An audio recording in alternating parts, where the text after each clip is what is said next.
kahrolsun İsrail, kahrolsun İsrail, kahrolsun İsrail, kahrolsun İsrail, kahrolsun İsrail, kahrolsun İsrail, kahrolsun İsrail. Filistin Siyonizme mezar olacak. Filistin Siyonizme mezar olacak. Filistin Siyonizme mezar olacak. Ölümden uyuma, Filistin'e sahip çık. Ölümden uyuma, Filistin'e sahip çık. Ölümden uyuma, Filistin'e sahip çık. Uyuma, Filistin'e sahip çık. Zalim Siyonistlerin Gazze'de şehit ettikleri şehitlerin ruhu için El Fatiha. Siyonistlerin Gazze'de şehit ettikleri şehitler için duaya Allahu Ekber.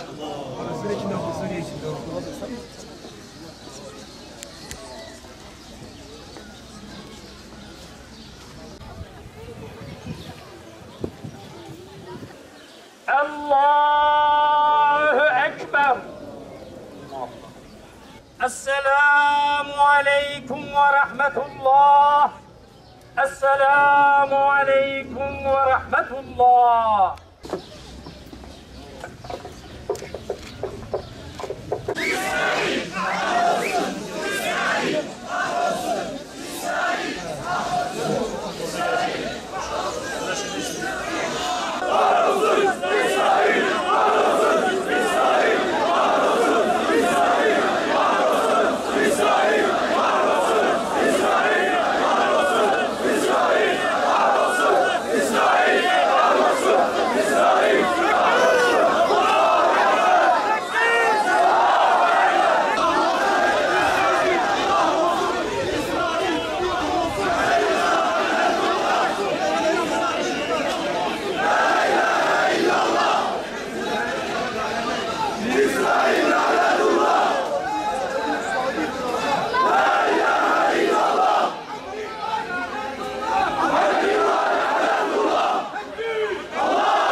Değerli Şanlıurfalılar, bugün İsrail'in hunhar saldırılarına karşı Şanlıurfa'nın yeniden bir arada ve ayakta olduğunu belirtmek için bu sıcakta, bu Ramazan gününde bütün katılımcılarla beraber Gene Rabia Meydanı'nda İsrail'in zulmünü kınamak için, basın bildirimi için toplanmış bulunuyoruz.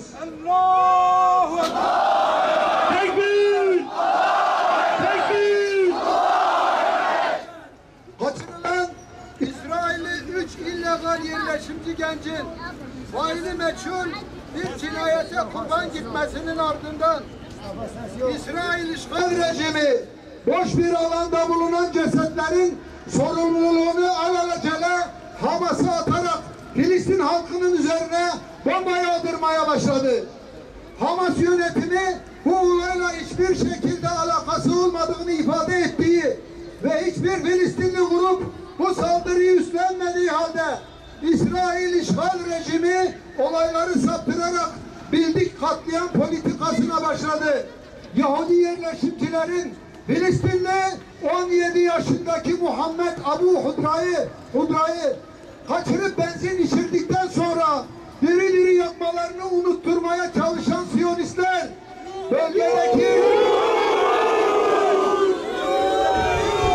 bölgedeki gerilimi kendileri için avantaja dönüştürmeye çabalıyor. İşgal rejiminin en bildik taktiği ise dikkatleri başka yöne çekip olayları terör meselesi haline getirmek ve yaptığı katliamları terörle mücadele adına yaptığını yalanını uydurmaktır.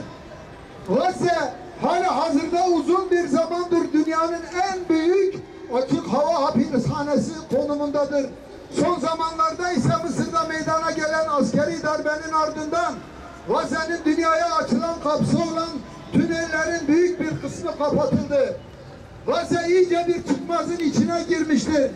Bunun üstüne bir de İsrail işgal rejiminin Gazze'ye yönelik askeri operasyonuna başlaması zaten büyük bir dramın yaşandığı Gazze'yi Ramazan ayı içinde daha da zor şartlara sevk etti. Kur'an'ın ifadesiyle yeryüzünde bozgunculuk yapmayın denildiğinde biz sadece ıslah edicileriz ayetine muhatap olan dünyanın polisi ABD bu vahşeti İsrail kendini koruma hakkı şeklinde ifade etmektedir.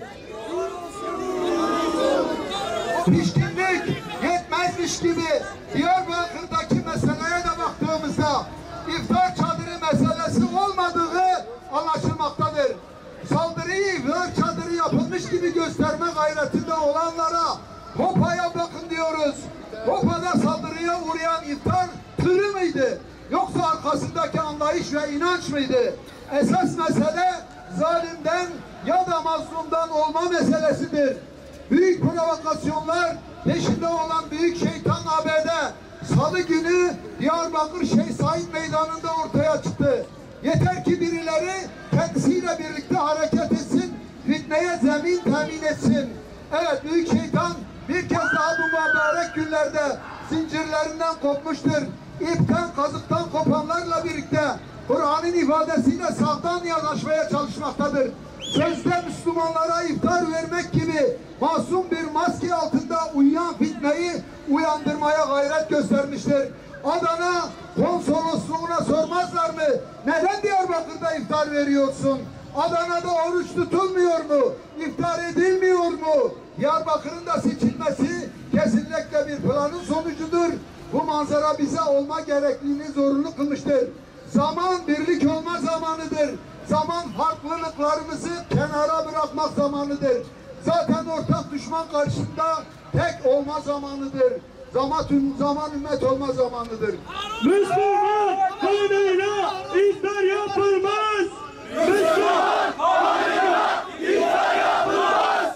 Müslüman kanıyla iftar yapılmaz. Bizimle beraber sesleri dünyada az ol gibi görünen Müslümanları yeryüzündeki şereflerine iade et ya Rabbi. Amin. Direnişimizi kutsa ya Rabbi. Amin. Bizlere neslimizden gelenleri de sana şehitler olarak sunmayı nasip eyle. Amin. Bizleri gönüllerimizdeki bu sana yakın olma duyguyla beraber kabul buyur ya Rabbi. Amin.